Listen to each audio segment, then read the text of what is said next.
بسم الله الرحمن الرحيم. يا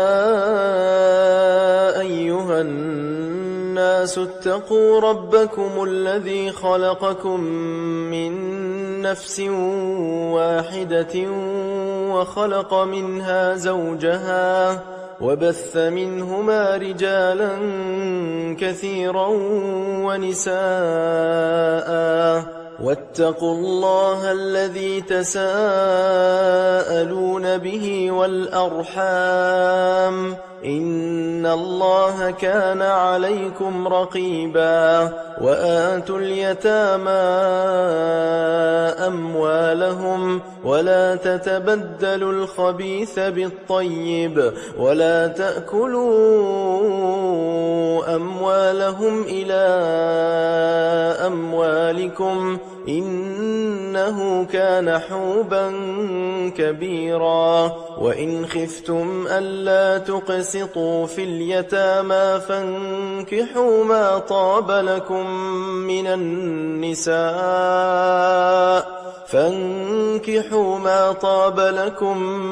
النساء مثنى وثلاث ورباع. فإن خفتم ألا تعدلوا فواحدة أو ما ملكت أيمانكم ذلك أدنى ألا تعولوا. وآتوا النساء صدقاتهن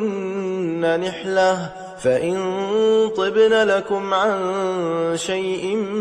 منه نفسا فكلوه هنيئا مريئا.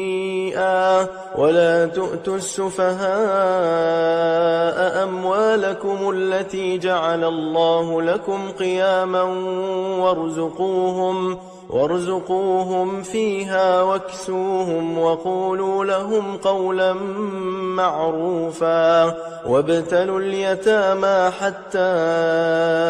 إذا بلغوا النكاح فإن آنستم منهم رشدا فادفعوا إليهم أموالهم ولا تأكلوها إسرافا وبدارا أن يكبروا. ومن كان غنيا فليستعفف ومن كان فقيرا فليأكل بالمعروف. فإذا دفعتم إليهم أموالهم فأشهدوا عليهم وكفى بالله حسيبا. للرجال نصيب مما ترك الوالدان والأقربون وللنساء نصيب مما ترك الوالدان والأقربون مما قل منه أو كثر نصيبا مفروضا. وإذا حضر القسمة أولو القربى واليتامى والمساكين فارزقوهم منه وقولوا لهم قولا معروفا. وليخشى الذين لو تركوا من خلفهم ذرية ضعافا خافوا عليهم فليتقوا الله وليقولوا قولا سديدا. إن الذين يأكلون أموال اليتامى ظلما إنما يأكلون في بطونهم نارا وسيصلون سعيرا. يوصيكم الله في أولادكم للذكر مثل حظ الأنثيين فإن كن نساء فوق 2 فلهن ثلثا ما ترك وإن كانت واحدة فلها النصف. ولأبويه لكل واحد منهما السدس مما ترك إن كان له ولد فإن لم يكن له ولد وورثه أبواه فلأمه الثلث فإن كان له إخوة فلأمه السدس من بعد وصية يوصي بها أو دين. آباؤكم وأبناؤكم لا تدرون أيهم أقرب لكم نفعا فريضة من الله إن الله كان عليما حكيما. ولكم نصف ما ترك أزواجكم إن لم يكن لهن ولد فإن كان لهن ولد فلكم الربع مما تركن من بعد وصية يوصين بها أو دين. ولهن الربع مما تركتم إن لم يكن لكم ولد فإن كان لكم ولد فلهن الثمن مما تركتم من بعد وصية توصون بها أو دين. وإن كان رجل يورث كلالة أو امرأة وله أخ أو أخت فلكل واحد منهما السدس فإن كانوا أكثر من ذلك فهم شركاء في الثلث من بعد وصية يوصى بها أو دين غير مضار وصية من الله والله عليم حليم. تلك حدود الله ومن يطع الله ورسوله يدخله جنات تجري من تحتها الأنهار خالدين فيها وذلك الفوز العظيم. ومن يعص الله ورسوله ويتعد حدوده يدخله نارا خالدا فيها وله عذاب مهين. واللاتي يأتين الفاحشة من نسائكم فاستشهدوا عليهن 4 منكم فإن شهدوا فأمسكوهن في البيوت حتى يتوفاهن الموت أو يجعل الله لهن سبيلا. واللذان يأتيانها منكم فآذوهما فإن تابا وأصلحا فأعرضوا عنهما إن الله كان توابا رحيما. إنما التوبة على الله للذين يعملون السوء بجهالة ثم يتوبون من قريب فأولئك يتوب الله عليهم وكان الله عليما حكيما. وليست التوبة للذين يعملون السيئات حتى إذا حضر أحدهم الموت قال إني تبت الآن ولا الذين يموتون وهم كفار أولئك أعتدنا لهم عذابا أليما. يا أيها الذين آمنوا لا يحل لكم أن ترثوا النساء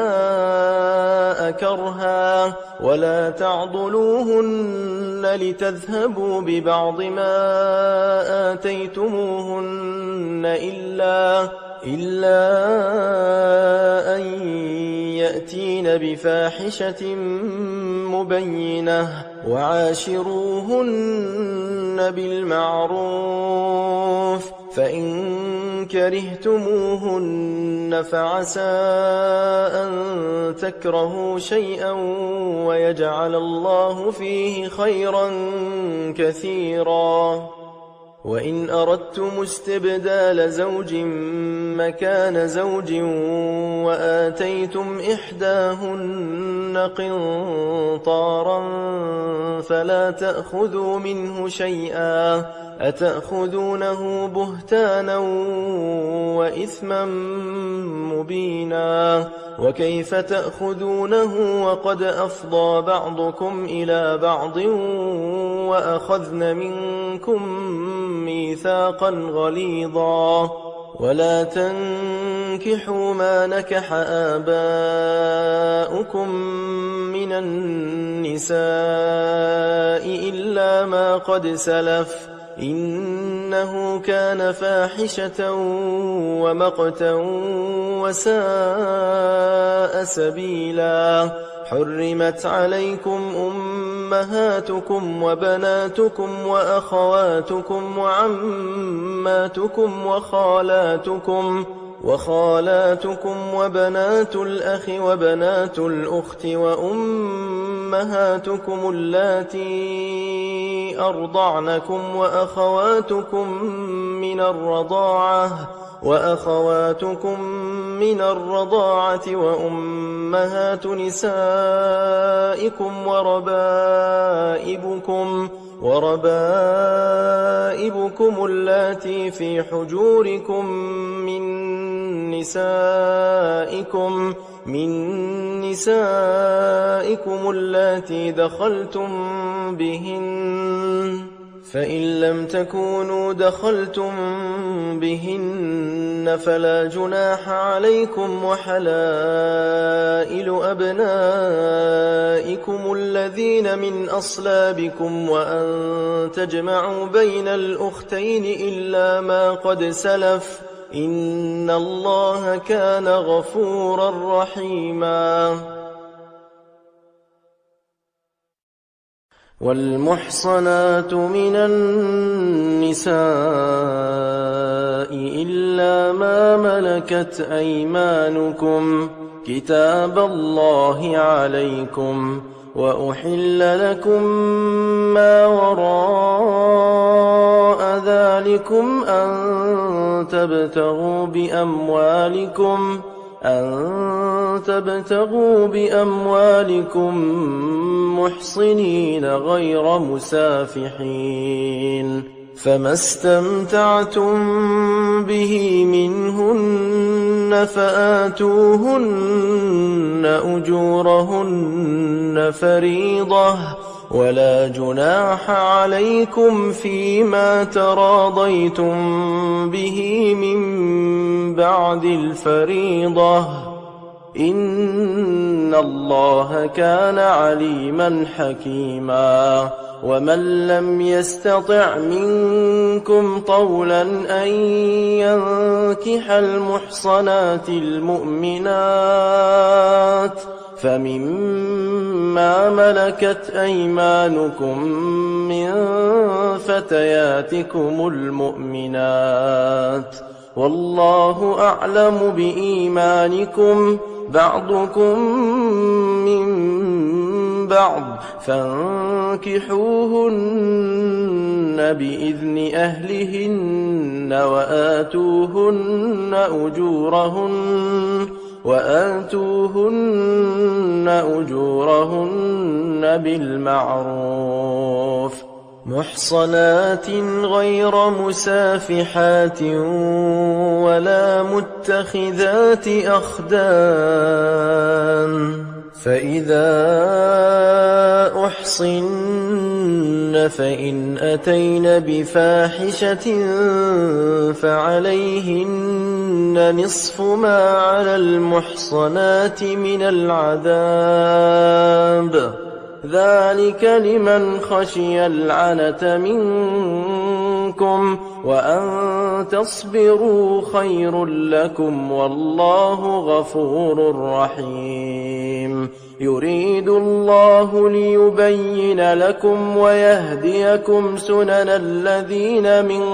قبلكم ويتوب عليكم، والله عليم حكيم. والله يريد أن يتوب عليكم ويريد الذين يتبعون الشهوات أن تميلوا ميلا عظيما. يريد الله أن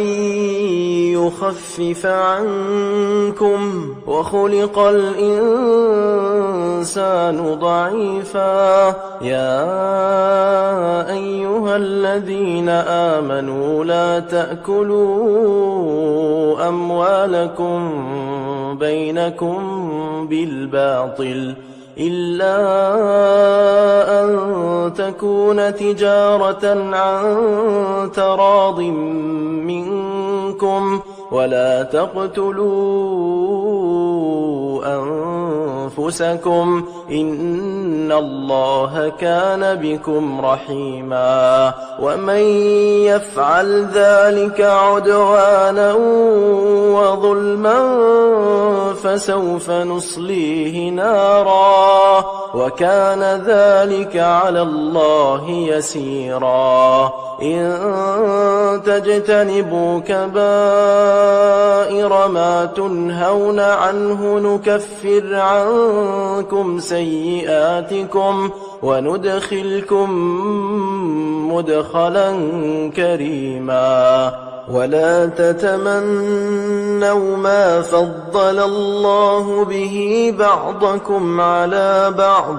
للرجال نصيب مما اكتسبوا وللنساء نصيب مما اكتسبن، واسألوا الله من فضله إن الله كان بكل شيء عليما. ولكل جعلنا موالي مما ترك الوالدان والأقربون والذين عقدت أيمانكم فآتوهم نصيبهم إن الله كان على كل شيء شهيدا. الرجال قوامون على النساء بما فضل الله بعضهم على بعض وبما أنفقوا من أموالهم، فالصالحات قانتات حافظات للغيب بما حفظ الله، واللاتي تخافون نشوزهن فعظوهن واهجروهن في المضاجع واضربوهن، فإن أطعنكم فلا تبغوا عليهن سبيلا، إن الله كان عليا كبيرا. وإن خفتم شقاق بينهما فابعثوا حكما من أهله وحكما من أهلها إن يريدا إصلاحا يوفق الله بينهما، إن الله كان عليما خبيرا. واعبدوا الله ولا تشركوا به شيئا، وبالوالدين إحسانا، وبذي القربى واليتامى والمساكين والجار ذي القربى والجار الجنب والصاحب بالجنب وابن السبيل وما ملكت أيمانكم، إن الله لا يحب من كان مختالا فخورا. الذين يبخلون ويأمرون الناس بالبخل ويكتمون ما آتاهم الله من فضله، وأعتدنا للكافرين عذابا مهينا. والذين ينفقون أموالهم رئاء الناس ولا يؤمنون بالله ولا باليوم الآخر ومن يكن الشيطان له قرينا فساء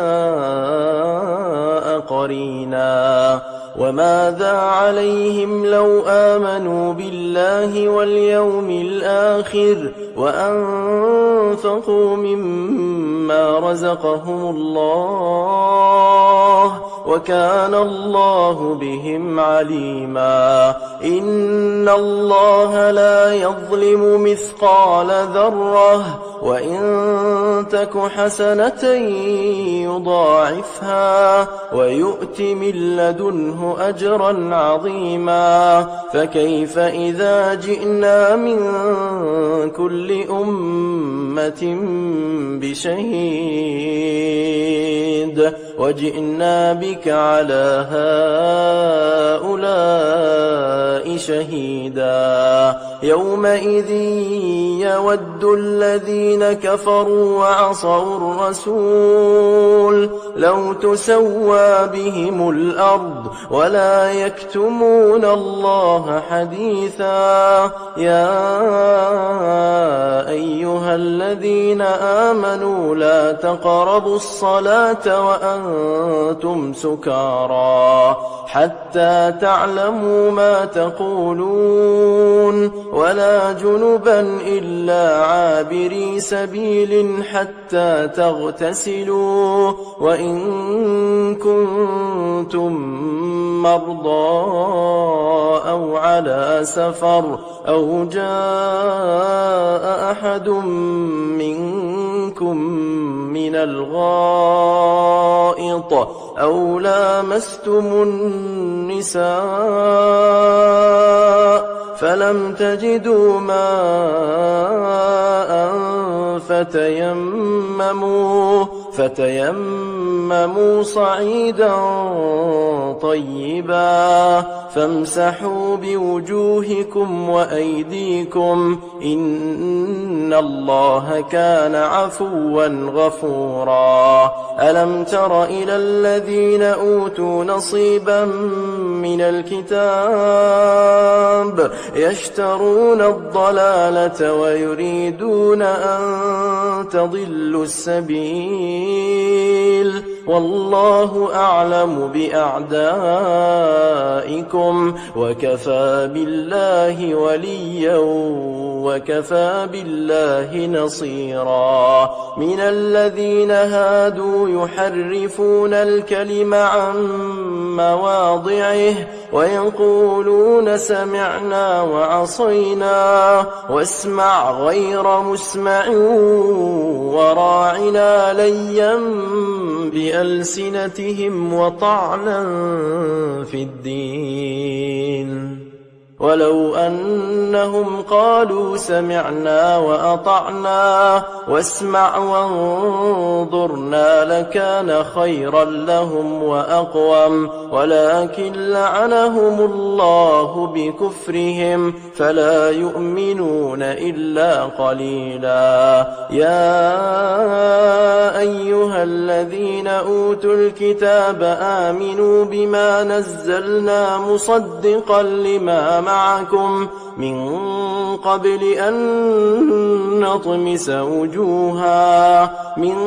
قبل أن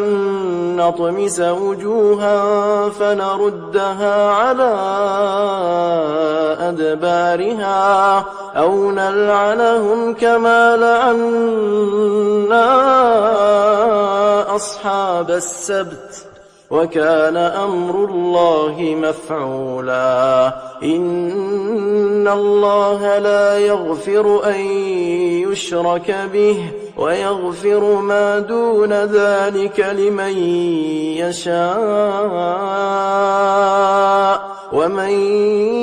يشرك بالله فقد افترى إثما عظيما ألم تر إلى الذين يزكون أنفسهم بل الله يزكي من يشاء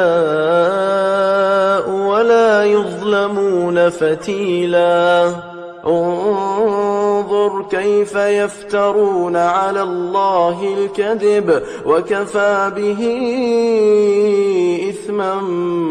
مبينا ألم تر إلى الذين أوتوا نصيبا من الكتاب يؤمنون بالجبت والطاغوت ويقولون للذين كفروا هؤلاء أهدى من الذين آمنوا سبيلا أولئك الذين لعنهم الله ومن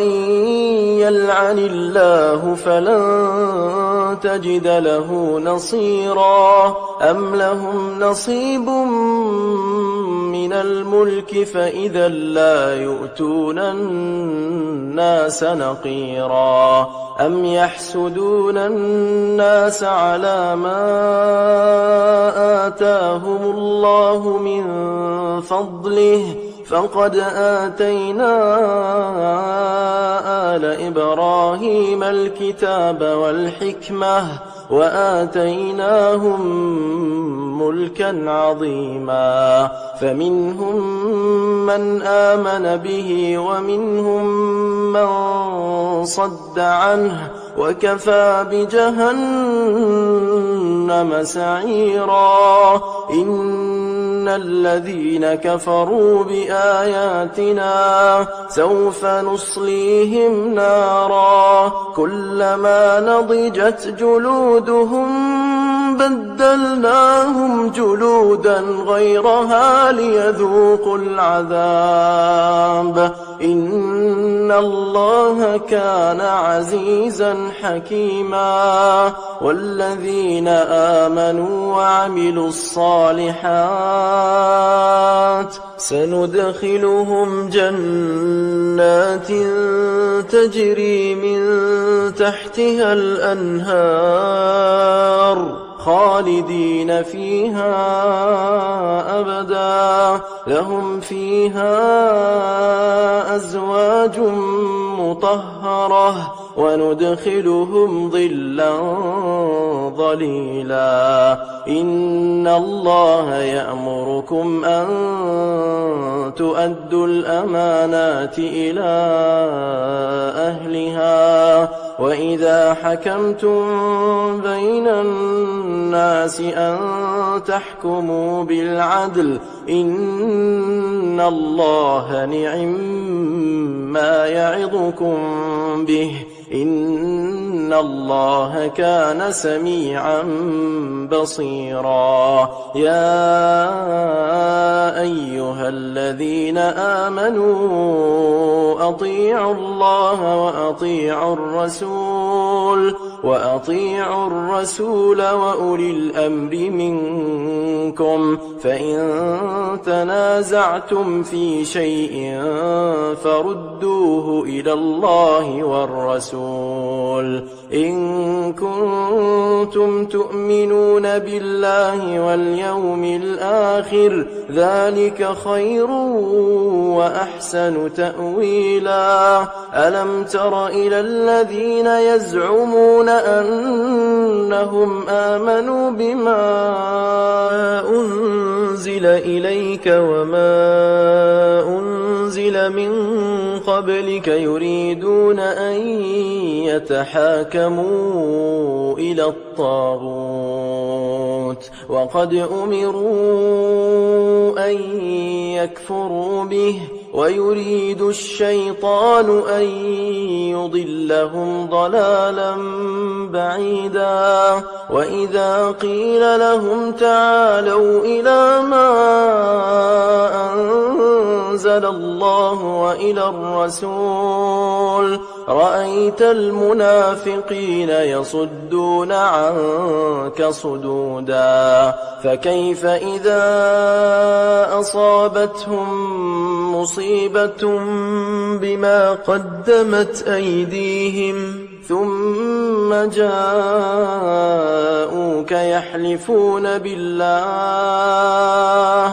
يحلفون بالله إن أردنا إلا إحسانا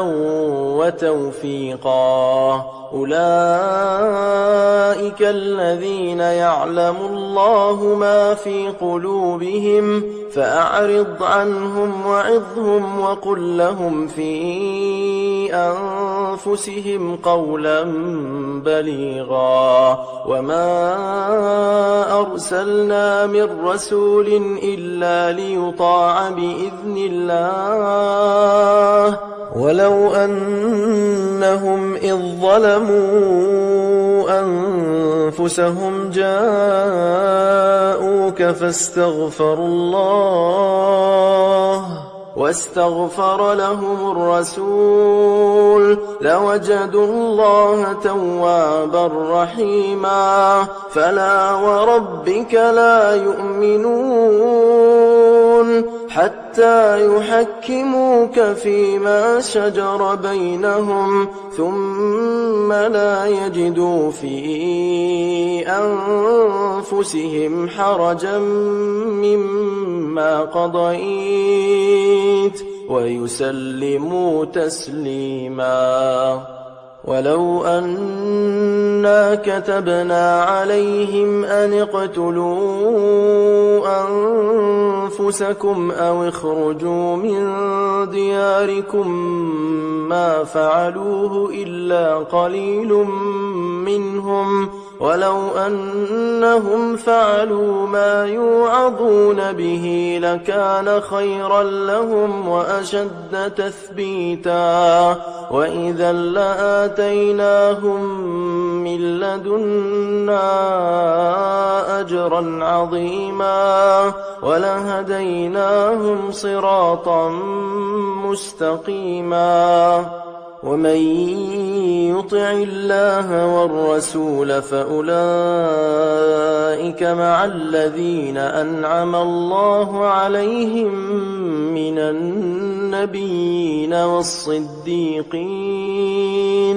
والصديقين والشهداء والصالحين وحسن أولئك رفيقا ذلك الفضل من الله وكفى بالله عليما يا أيها الذين آمنوا خذوا حذركم فانفروا ثبات أو انفروا جميعا وإن منكم لمن ليبطئن فإن أصابتكم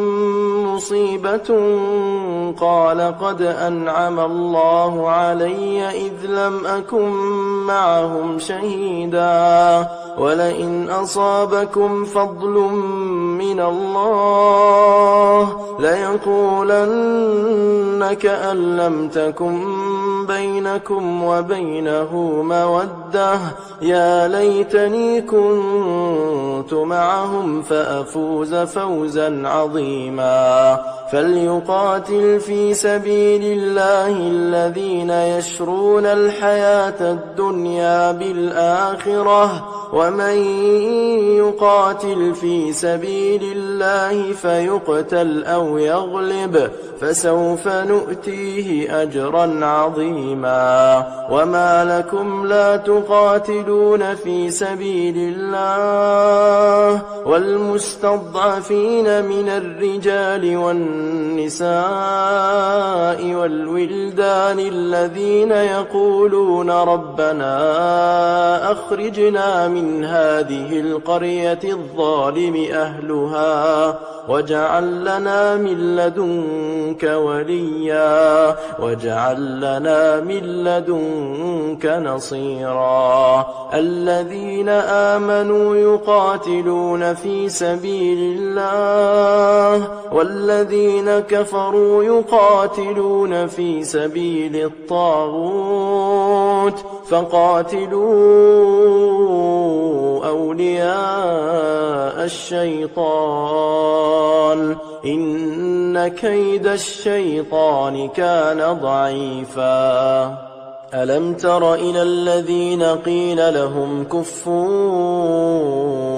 أيديكم وأقيموا الصلاة وآتوا الزكاة فلما كتب عليهم القتال إذا فريق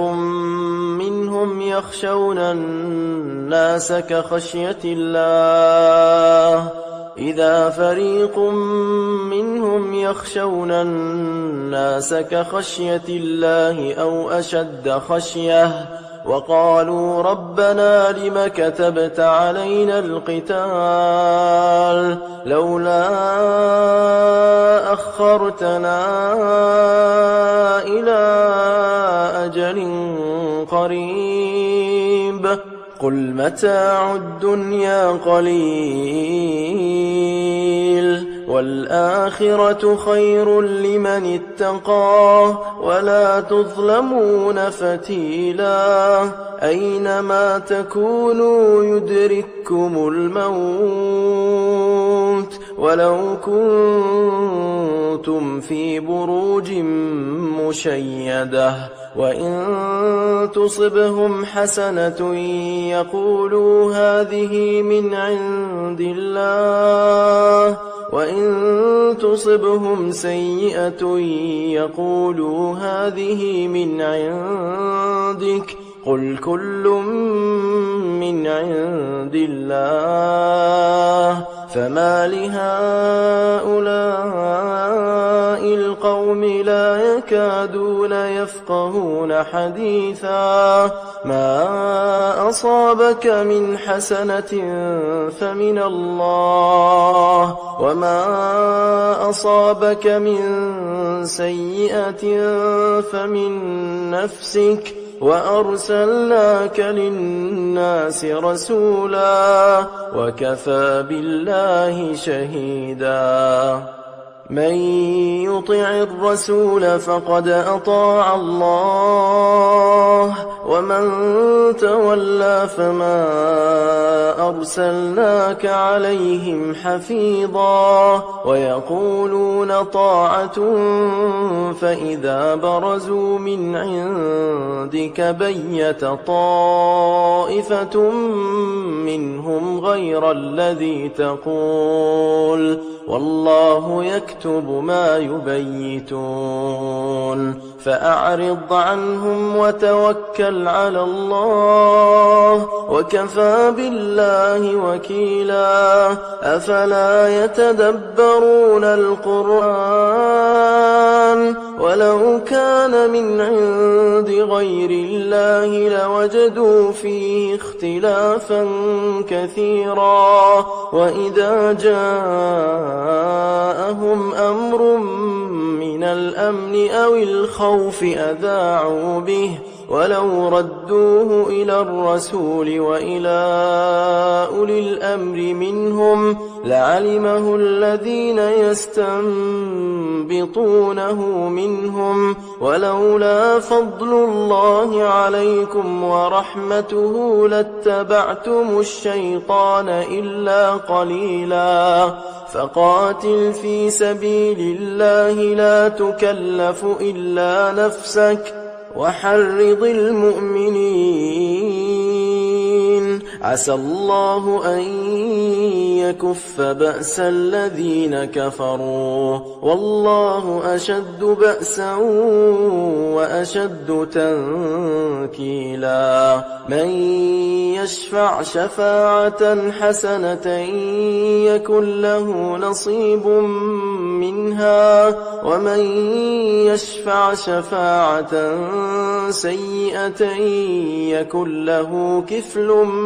منها وكان الله على كل شيء مقيتا وإذا حييتم بتحية فحيوا بأحسن منها أو ردوها إن إن الله كان على كل شيء حسيبا. الله لا إله إلا هو ليجمعنكم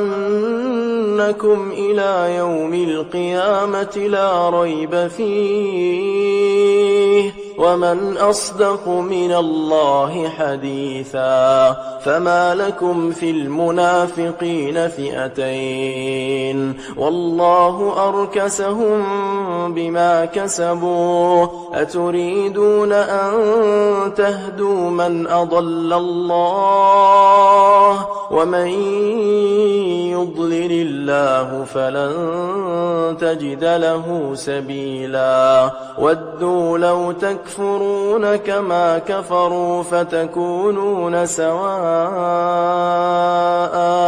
فلا تتخذوا منهم أولياء حتى يهاجروا في سبيل الله فإن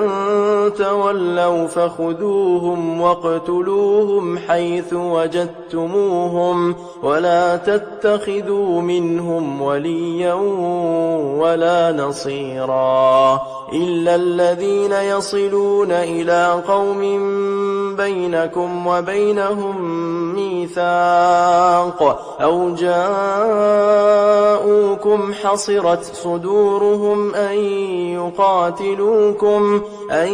يقاتلوكم أو يقاتلوا قومهم ولو شاء الله لسلطهم عليكم فلقاتلوكم فإن اعتزلوكم فلم يقاتلوكم وألقوا إليكم السلم فما جعل الله لكم عليهم سبيلا. ستجدون آخرين يريدون أن يأمنوكم ويأمنوا قومهم كلما ردوا إلى الفتنة أركسوا فيها فإن لم يعتزلوكم ويلقوا إليكم السلم ويكفوا أيديهم فخذوهم واقتلوهم حيث ثقفتموهم وأولئكم جعلنا لكم عليهم سلطانا مبينا. وما كان لمؤمن أن يقتل مؤمنا إلا خطأ ومن قتل مؤمنا خطأ فتحرير رقبة مؤمنة ودية مسلمة إلى أهله إلا أن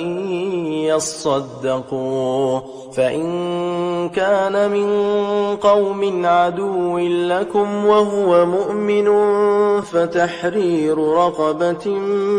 مؤمنة وإن كان من قوم بينكم وبينهم ميثاق فدية مسلمة إلى أهله وتحرير رقبة مؤمنة فمن لم يجد فصيام شهرين متتابعين توبة من الله وكان الله عليما حكيما. ومن يقتل مؤمنا متعمدا فجزاؤه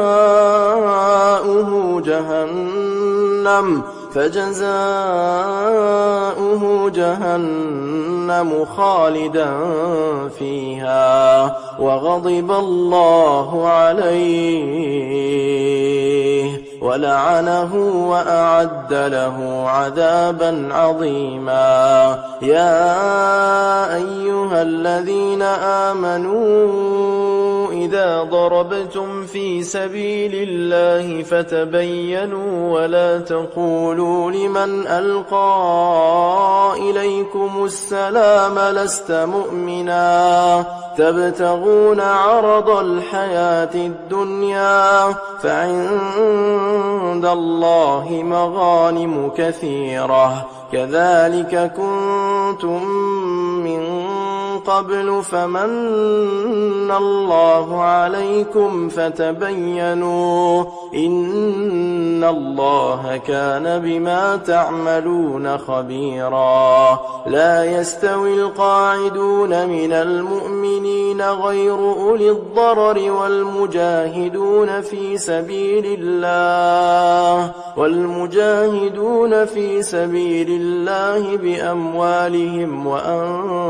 وأنفسهم. فضل الله المجاهدين بأموالهم وأنفسهم على القاعدين درجة وكلا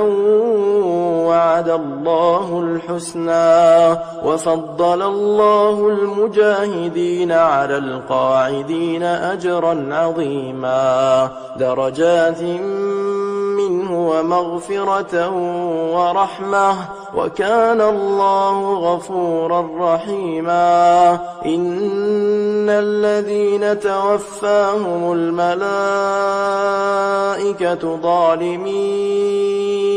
أنفسهم قالوا فيم كنتم قالوا كنا مستضعفين في الأرض قالوا ألم تكن أرض الله واسعة فتهاجروا فيها فأولئك مأواهم جهنم وساءت مصيرا. إلا المستضعفين من الرجال والنساء والولدان لا يستطيعون حيلة ولا يهتدون سبيلا فأولئك عسى الله أن يعفو عنهم وكان الله عفوا غفورا. ومن يهاجر في سبيل الله يجد في الأرض مراغما كثيرا وسعة ومن يخرج من بيته مهاجرا إلى الله ورسوله ثم يدركه الموت فقد وقع أجره على الله وكان الله غفورا رحيما. وإذا ضربتم في الأرض فليس عليكم جناح أن تقصروا من الصلاة إن خفتم أن يفتنكم الذين كفروا إن الكافرين كانوا لكم عدوا مبينا.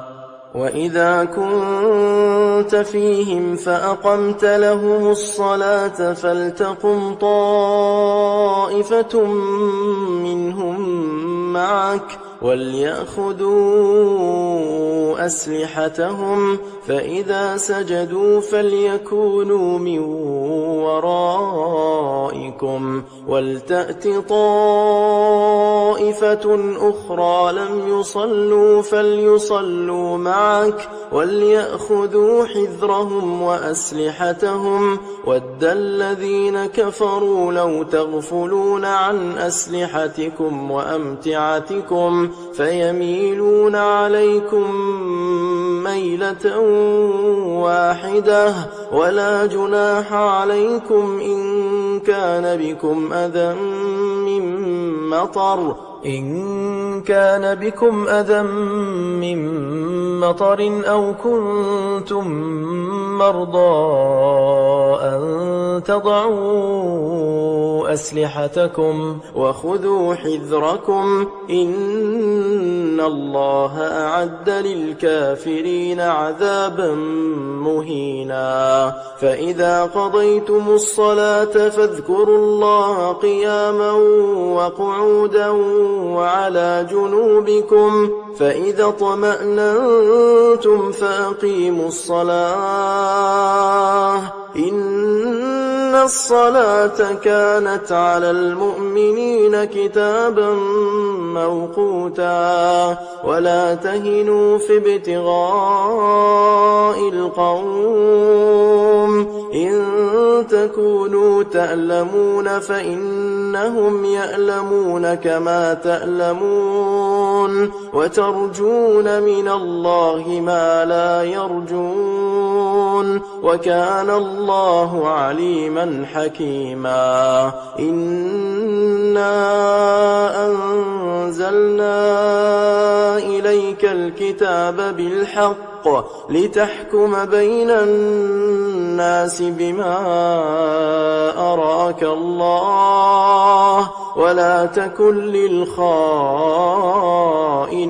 خصيما واستغفر الله إن الله كان غفورا رحيما ولا تجادل عن الذين يختانون أنفسهم إن الله لا يحب من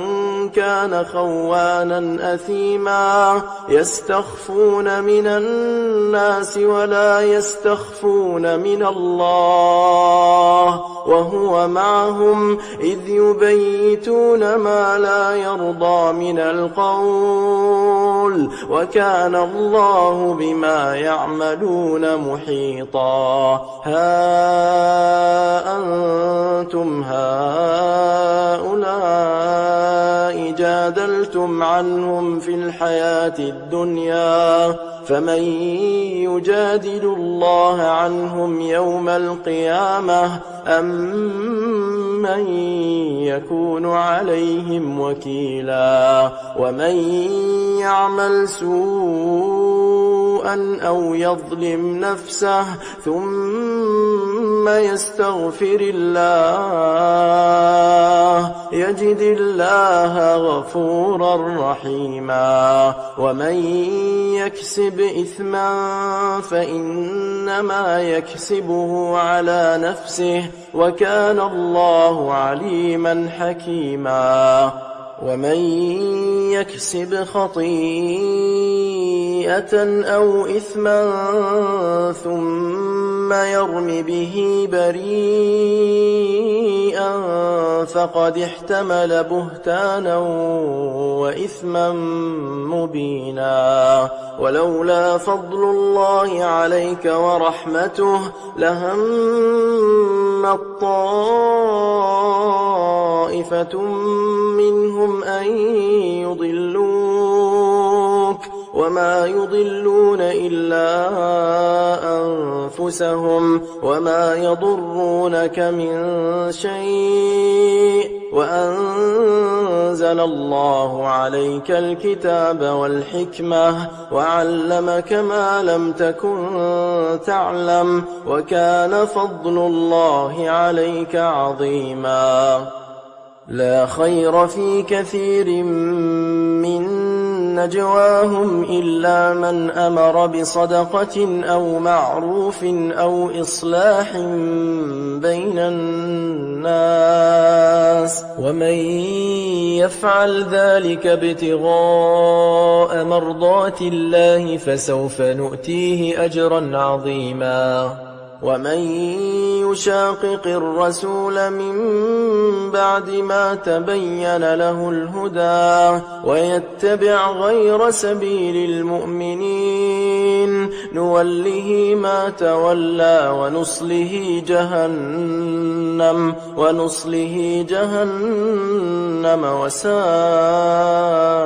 مصيرا إن الله لا يغفر أن يشرك به ويغفر ما دون ذلك لمن يشاء ومن يشرك بالله فقد ضل ضلالا بعيدا إن يدعون من دونه إلا إناثا وإن يدعون إلا شيطانا مريدا لعنه الله وقال لأتخذن من عبادك نصيبا مفروضا ولأضلنهم ولأمنينهم ولآمرنهم فليبتكن آذان الأنعام ولآمرنهم فليغيرن خلق الله ومن يتخذ الشيطان وليا من دون الله فقد خسر خسرانا مبينا يعدهم ويمنيهم وما يعدهم الشيطان إلا غرورا أولئك مأواهم جهنم ولا يجدون عنها محيصا والذين آمنوا وعملوا الصالحات سندخلهم جنات تجري من تحتها الأنهار خالدين فيها أبدا وعد الله حقا ومن أصدق من الله قيلا ليس بأمانيكم ولا أماني أهل الكتاب من يعمل سوءا يجز به ولا يجد له من دون الله وليا ولا نصيرا ومن يعمل من الصالحات من ذكر أو أنثى وهو مؤمن فأولئك يدخلون الجنة ولا يظلمون نقيرا ومن أحسن دينا ممن أسلم وجهه لله وهو محسن واتبع ملة إبراهيم حنيفا واتخذ الله إبراهيم خليلا ولله ما في السماوات وما في الأرض وكان الله بكل شيء محيطا ويستفتونك في النساء قل الله يفتيكم فيهن وما يتلى عليكم في الكتاب في يتامى النساء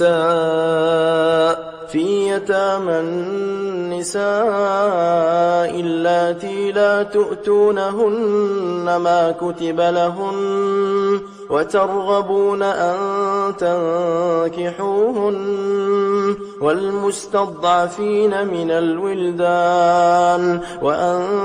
تقوموا لليتامى بالقسط وما تفعلوا من خير فإن الله كان به عليما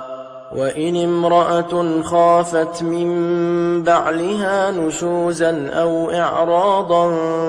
فلا جناح عليهما أن يصلحا بينهما صلحا والصلح خير وأحضرت الأنفس الشح وإن تحسنوا وتتقوا فإن الله كان بما تعملون خبيرا ولن تستطيعوا أن تعدلوا بين النساء ولو حرصتم فلا تميلوا كل الميل فتذروها كالمعلقة وإن تصلحوا وتتقوا فإن الله كان غفورا رحيما وإن يتفرقا يغن الله كلا من سعته وكان الله واسعا حكيما ولله ما في السماوات وما في الأرض ولقد وصينا الذين أوتوا الكتاب من قبلكم وإياكم أن اتقوا الله وإن تكفروا فإن لله ما في في السماوات وما في الأرض وكان الله غنيا حميدا ولله ما في السماوات وما في الأرض وكفى بالله وكيلا إن يشأ يذهبكم أيها الناس ويأت بآخرين وكان الله على ذلك قديرا من كان يريد ثواب الدنيا فعند الله ثواب الدنيا والآخرة وكان الله سميعا بصيرا يا أيها الذين آمنوا كونوا قوامين بالقسط شهداء لله ولو على أنفسكم أو الوالدين والأقربين إن يكن غنيا أو فقيرا فالله أولى بهما فلا تتبعوا الهوى أن تعدلوا وإن تلووا أو تعرضوا فإن الله كان بما تعملون خبيرا يا أيها الذين آمنوا بالله ورسوله والكتاب الذي نزل على رسوله والكتاب الذي أنزل من قبل ومن يكفر بالله وملائكته وكتبه ورسله واليوم الآخر فقد ضل ضلالا بعيدا إن الذين آمنوا ثم كفروا ثم آمنوا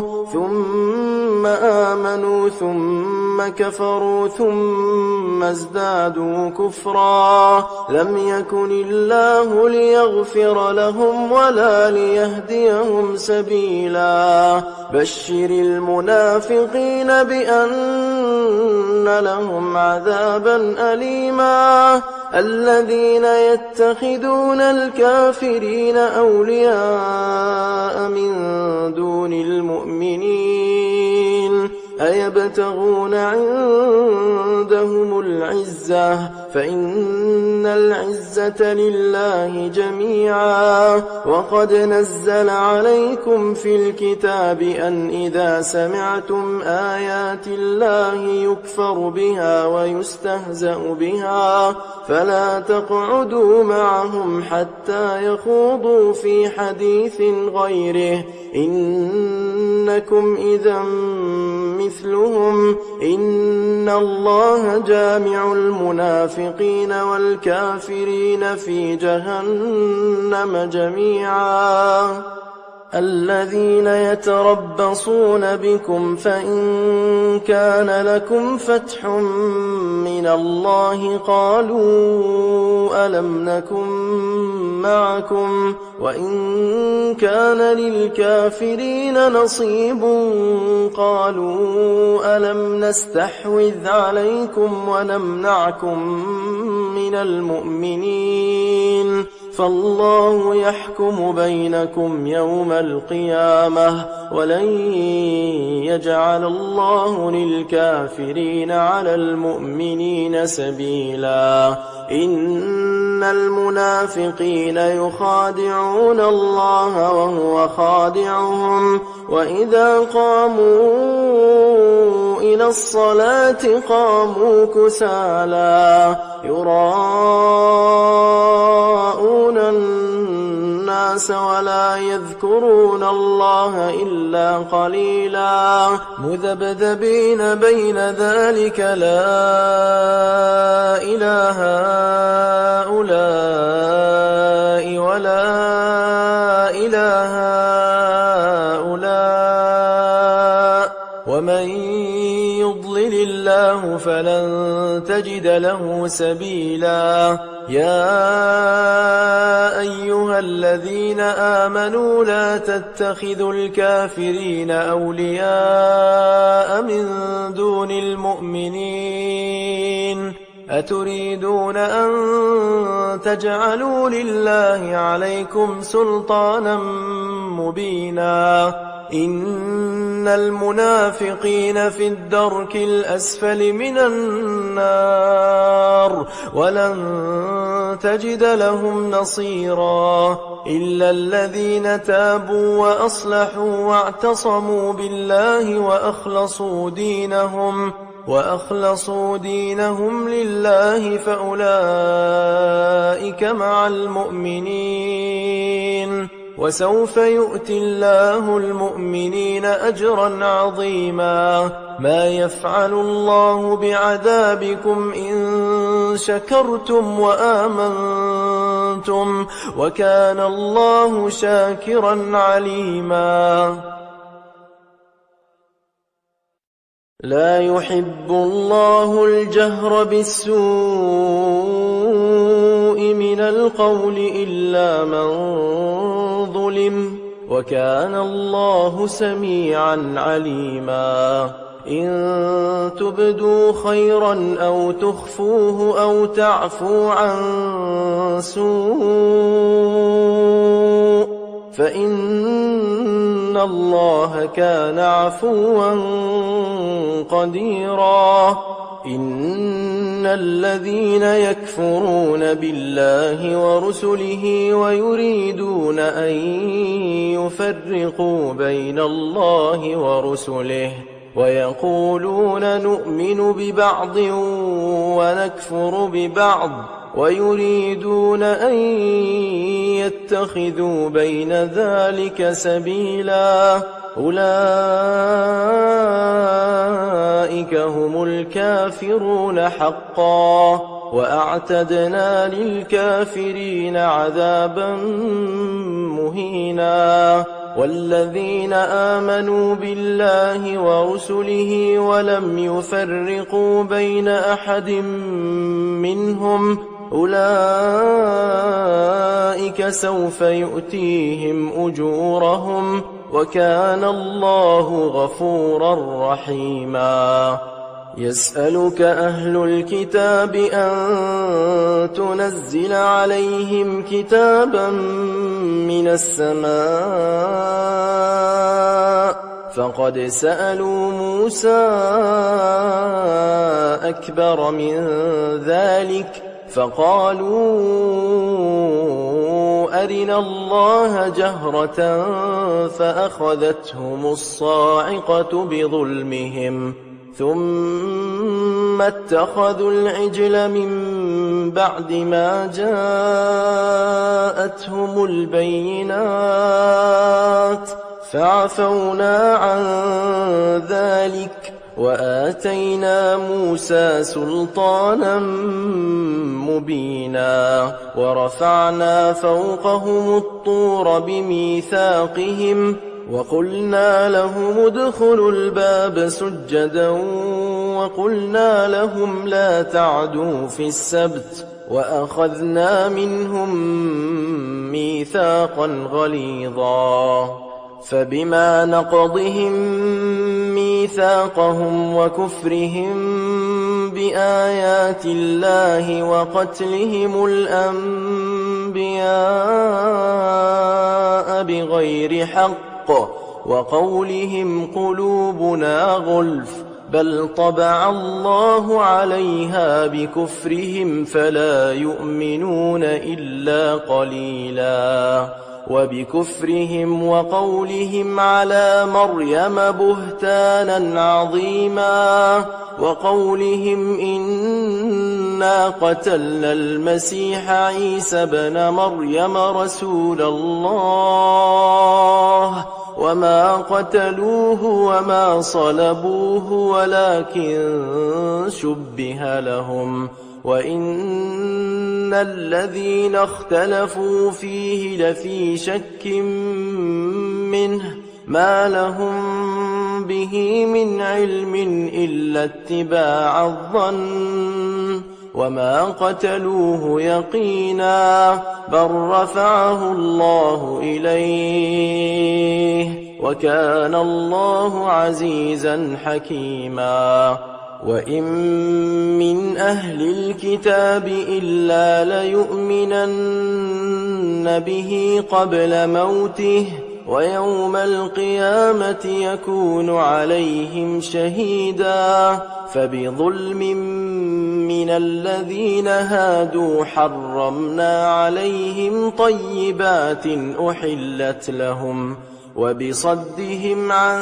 سبيل الله كثيرا وأخذهم الربا وقد نهوا عنه وأكلهم أموال الناس بالباطل وأعتدنا للكافرين منهم عذابا أليما لكن الراسخون في العلم منهم والمؤمنون يؤمنون بما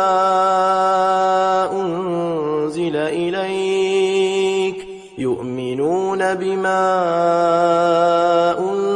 إليك وما أنزل من قبلك والمقيمين الصلاة والمؤتون الزكاة والمؤمنون بالله واليوم الآخر أولئك سنؤتيهم أجرا عظيما إنا أوحينا إليك كما أوحينا إلى نوح والنبيين من بعده وأوحينا إلى إبراهيم وإسماعيل وإسحاق ويعقوب والأسباط وعيسى وأيوب ويونس وهارون وسليمان وآتينا داود زبورا ورسلا قد قصصناهم عليك من قبل ورسلا لم نقصصهم عليك وكلم الله موسى تكليما رسلا مبشرين ومنذرين لئلا يكون للناس على الله حجة بعد الرسل وكان الله عزيزا حكيما لكن الله يشهد بما أنزل إليك أنزله بعلمه والملائكة يشهدون وكفى بالله شهيدا إن الذين كفروا وصدوا عن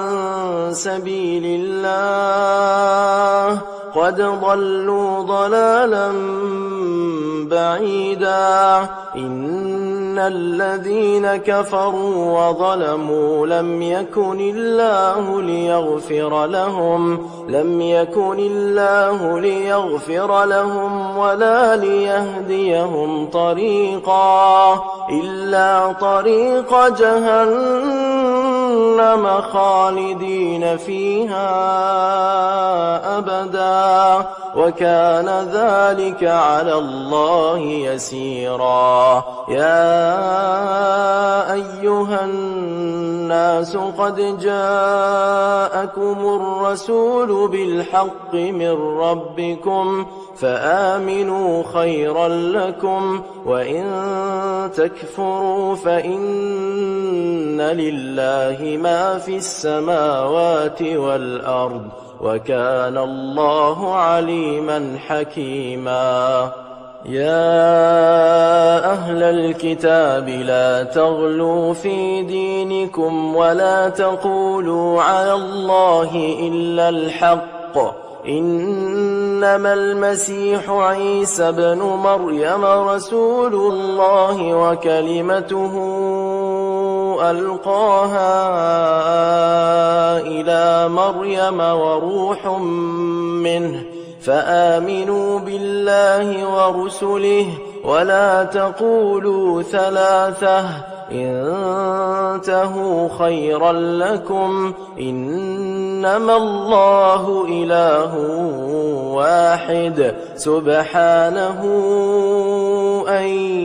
يكون له ولد له ما في السماوات وما في الأرض وكفى بالله وكيلا لن يستنكف المسيح أن يكون عبدا لله ولا الملائكة المقربون ومن يستنكف عن عبادته ويستكبر فسيحشرهم إليه جميعا فأما الذين آمنوا وعملوا الصالحات فيوفيهم أجورهم ويزيدهم من فضله وأما الذين استنكفوا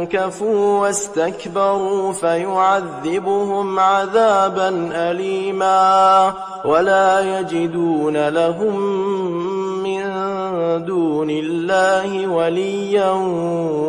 ولا نصيرا يا أيها الناس قد جاءكم برهان من ربكم وأنزلنا إليكم نورا مبينا فأما الذين آمنوا بالله واعتصموا به فسيدخلهم في رحمة منه وفضل ويهديهم إليه صراطا مستقيما يستفتونك قل الله يفتيكم في الكلالة إن امرؤ هلك ليس له ولد وله أخت فلها نصف ما ترك وهو يرثها إن لم يكن لها ولد فإن كانت اثنتين فلهما الثلثان مما ترك وإن كانوا إخوة رجال ونساء فللذكر مثل حظ الأنثيين يبين الله لكم أن تضلوا والله بكل شيء عليم. صدق الله العظيم. हमारी वीडियो को लाइक करें, शेयर करें। शुक्रिया।